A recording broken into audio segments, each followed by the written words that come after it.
Welcome to the Explainer. Today, we're looking at a situation where the market has fundamentally miscalculated. You might have noticed that SK Hynix stock took a bit of a hit recently.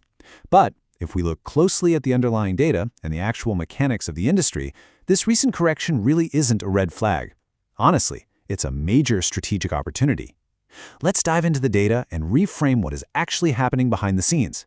So the whole inciting incident for this recent panic started with Meta. When Meta announced an initiative to rent out their excess cloud computing power, the market immediately assumed the worst. The thought was that they had overbought infrastructure and were now going to slash their future chip orders.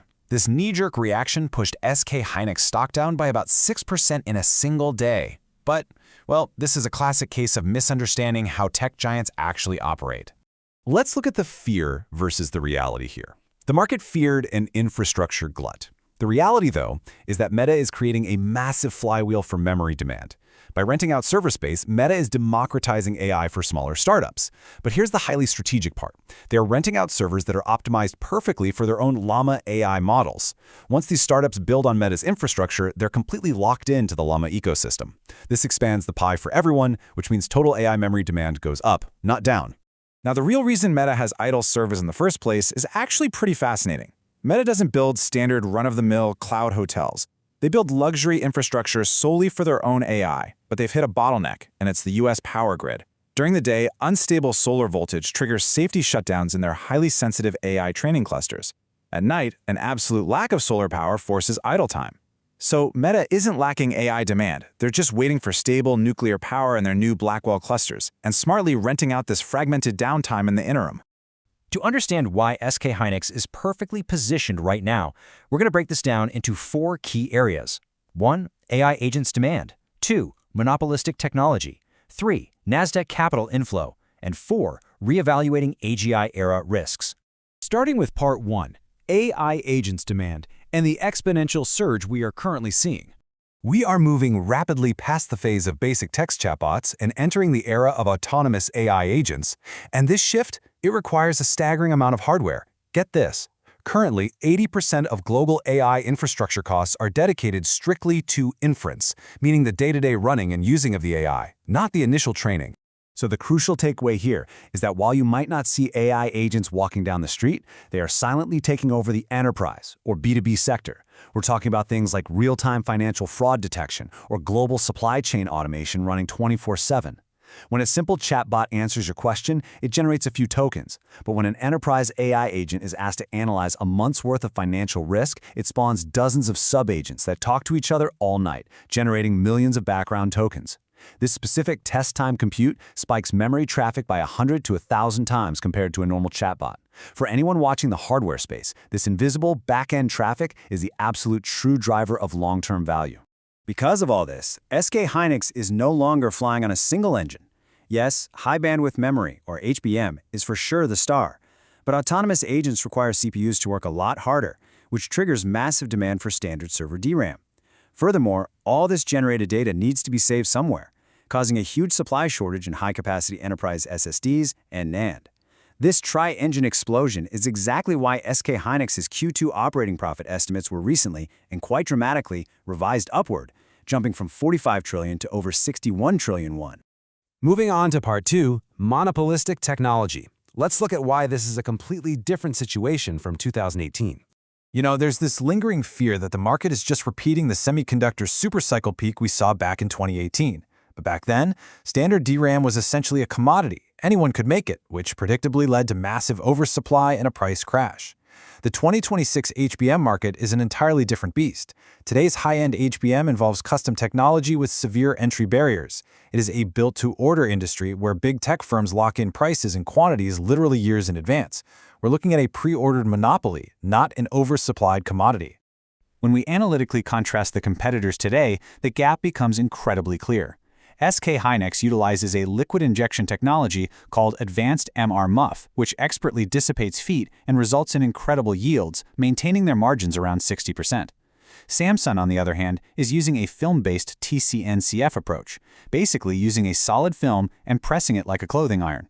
As they try to stack up to 12 layers for NVIDIA's Blackwell chips, this film traps heat, causes the chips to bend, and leads to major yield delays. And while Micron does have great tech, their physical factory capacity is simply too small to meet NVIDIA's massive demands on their own.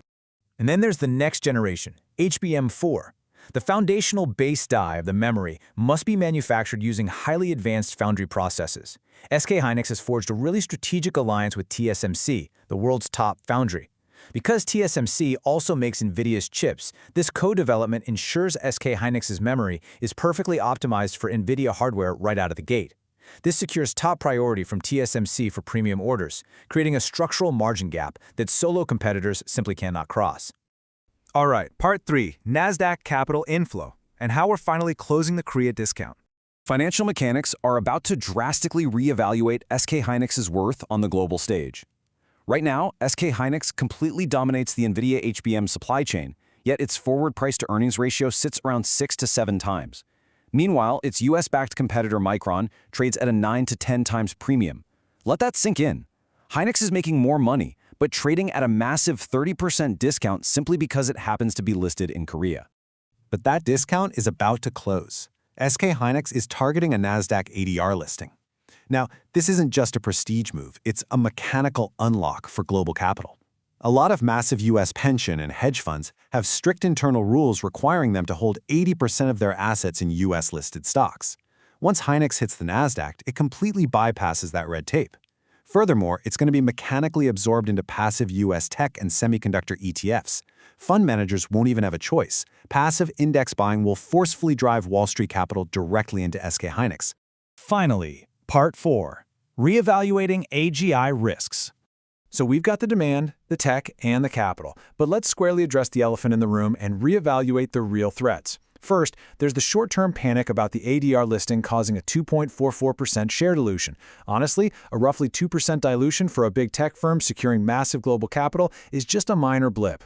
The bigger perceived risk is geopolitical, the idea that the US government will force companies to buy from American-made Micron. But here's the reality check. Tech giants are busy building their own custom ASIC chips. They prioritize their own hardware yields way over government pressure, and they absolutely need Hynix's HBM to make their custom hardware actually work. And what if Micron finally gets its new factories online by 2027 and increases supply? Doesn't that just crash the price? Well, not in this industry. Memory follows the economic principle of elasticity. If prices drop, big tech doesn't just save their money, they see a bargain. They will simply double or quadruple the memory capacity in each server to prepare for heavier AI workloads. They'll hoard the cheaper memory, which keeps the overall revenue massive and prevents any catastrophic price crash. Now, some people argue that software will get so efficient we won't even need high-end hardware. Look at China's DeepSeek, right? They used a brilliant mixture of experts, or MO software model, to save computing power, achieving incredible results on a budget. But here is the paradox. To hold 670 billion parameters ready, even if they aren't all firing at once, requires a massive 400 to 700 gigabytes of VRAM. You can save on the GPU brain, sure, but you still need an infinitely massive memory disk to lay out all those blueprints. Software evolution ultimately makes us slaves to memory hardware. Ultimately, this isn't just about spreadsheets and server racks. We are witnessing the greatest, ego-driven big tech war in history. For the likes of Zuckerberg, Musk, and Altman, money is just a number at this point. The pursuit of AGI is about defining the next stage of human civilization. And as long as these unstoppable egos are locked in a price-blind war for supremacy, they guarantee an endless, insatiable demand for the exact memory chips that make it all possible. That is the real opportunity here. Thanks for joining me on this explainer. Keep your eyes on the data, and we'll see you next time.